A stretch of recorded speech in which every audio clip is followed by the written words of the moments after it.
السلام عليكم ورحمة الله وبركاته. دمان أصحابتا مالول با جوجتان waxaan idin leeyahay ciid wanaagsan, ciid mubaarak. ciideeda kale waxaan rajeynaa insha Allah ku caafimaad ku kulmo inuu Ilaahay nagu gaarsiiyo caafimaad bashash iyo barwaaqo. Waxaan rabaa guud ahaan ummadda Soomaaliyeed inaan u hambaliyeeyo meel walba ay joogaan, guud ahaan ummadda muslimiinta ee caalamka ku kala nool farxadda ciida inaan la qaybsado. waxaan leeyahay hambaliyo ciidan ciideeda kale kuwii farxad iyo bashbash iyo barwaaqo ku gaar Allah naga dhigo. runtii maantay waa maalin weyn, waxaan ku ciidnay magaalada Beledweyne xarunta gobolka Hiiraan. Si wanaagsan ayaan u ciidnay, Ilaahay baa ku mahadsan.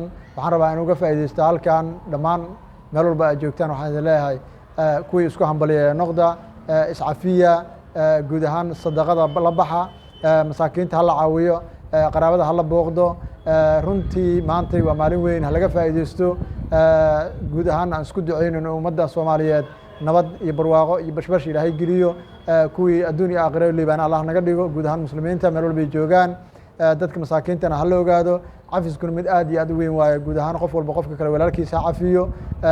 in muddo maantay la joogo, runtii ciidana ku ciidayno, farxadana ku wada qaybsanno. aad baan ugu faraxsanahay. guud ahaan walaalahay dhammaantii cafis ay iga tihiin meel walba ay joogtaan.